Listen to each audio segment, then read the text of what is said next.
Laurent Icard, un certain nombre d'années, qui ne se voit pas trop, mais enfin un certain nombre d'années. Bon, plus sérieusement, ça fait une vingtaine d'années que je suis maintenant dans les télécoms, où j'ai exercé toute une série de responsabilités pour être aujourd'hui directeur commercial de Circe Distribution. Donc ce qui m'occupe à temps complet, plus qu'à temps complet même, mais un parcours dont je suis relativement fier.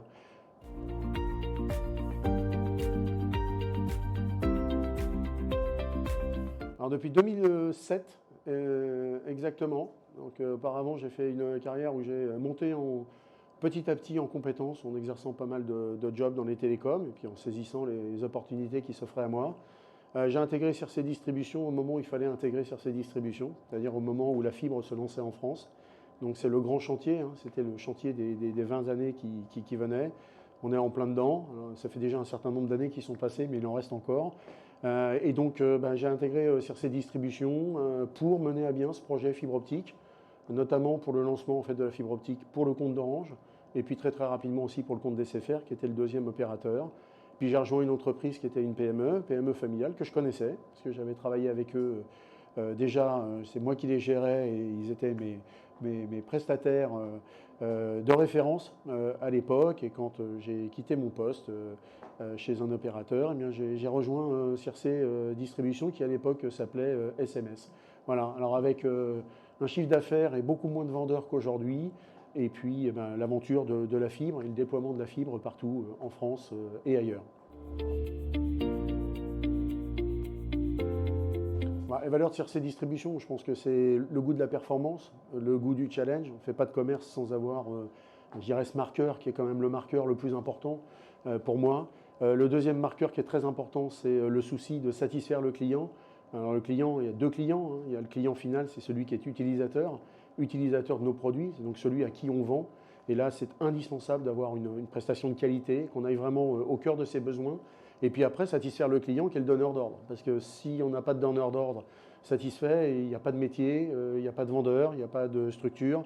Et in fine, eh ben, finalement, on n'est pas dans un développement, on n'est pas dans de la croissance. Hein, ce qui est important, c'est d'avoir toujours à cœur ces deux aspects-là.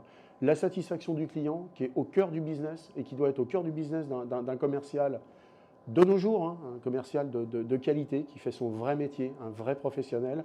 Et puis évidemment, un challenger. On est dans le commerce, on est auprès d'opérateurs qui ont des impératifs de résultats qui sont très forts, résultats quantitatifs et qualitatifs.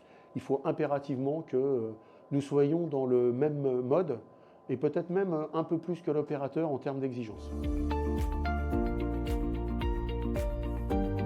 Bon, la question, qu'est-ce que quoi donc? Non, je pense que ce qu'il faut aujourd'hui imaginer, c'est qu'on a une chance énorme. On travaille au quotidien, finalement, dans le quotidien, justement, de nos clients.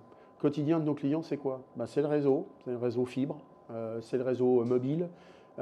Aujourd'hui, on ne se passe pas d'une box, on peut plus se passer d'un téléphone.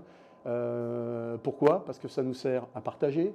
C'est tous les réseaux sociaux, développement extraordinaire, on ne va pas en parler. C'est tout l'utilitaire, c'est-à-dire notre vie pratique aujourd'hui passe par le téléphone, par les applications. Voilà, on a tous nos applications, banque, assurance, etc. Toutes les applications évidemment de e-commerce qui sont surutilisées et de plus en plus utilisées.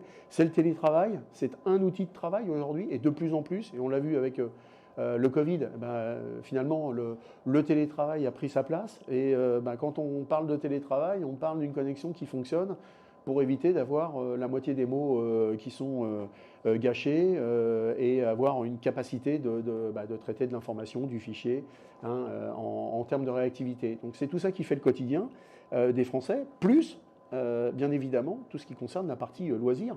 Et donc du réseau, de l'internet, c'est du streaming, c'est de la vidéo, c'est les séries à gogo, c'est toute l'évolution qu'on a eue ces dernières années qui est énorme. Et donc je me dis, la chance qu'il y a un vendeur, il ne s'en rend peut-être pas tous les jours compte, parce que finalement c'est son quotidien, donc il ne le met pas en perspective, mais la chance d'un vendeur, c'est d'évoluer dans le quotidien de son client. Donc quand il se parle de la même chose.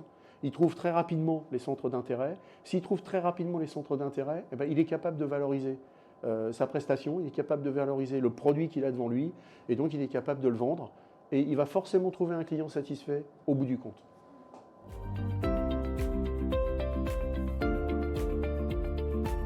Alors, il faut prendre sa chance dans la vie.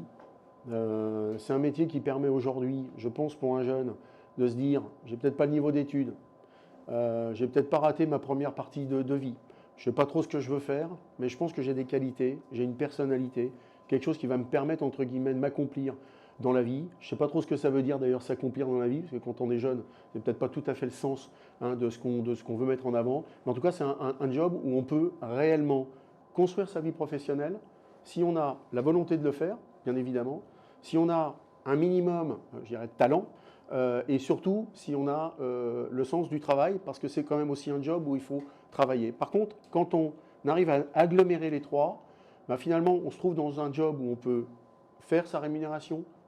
Ça, c'est un petit peu unique, c'est assez rare aujourd'hui sur le marché de l'emploi. Et en plus, ce qui est quand même beaucoup dans l'air du temps, aujourd'hui, on peut faire sa rémunération et gérer son emploi du temps, gérer sa qualité de vie, gérer ses priorités. Et donc, avoir un équilibre travail et un équilibre, finalement, vie personnelle qu'on arrive à tenir. Et aujourd'hui, c'est une demande de plus en plus des jeunes qui, je pense, ne seront pas et ne sont plus tout à fait dans le mode qu'on pouvait avoir il y a quelques années.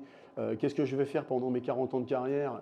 Et vivement que je trouve une boîte qui va permettre de garder pendant 40 ans le même job. On n'est plus du tout là-dessus. On est sur d'autres exigences. Ces exigences, aujourd'hui, on peut le trouver dans le business du commerce. Mais une nouvelle fois, il y a quand même aussi beaucoup d'implications, beaucoup de volonté, et puis affirmer sa personnalité, avoir des ambitions légitimes qu'on peut réussir à mettre en place. C'est ça qui est important. Et je pense que pour se projeter, rien de mieux qu'un petit peu d'aventure et puis un petit peu de fun. Et donc dans les premières années de sa vie professionnelle, il faut aller vers l'aventure, il faut aller vers le fun. Il sera toujours temps de s'assagir quand on aura mon âge.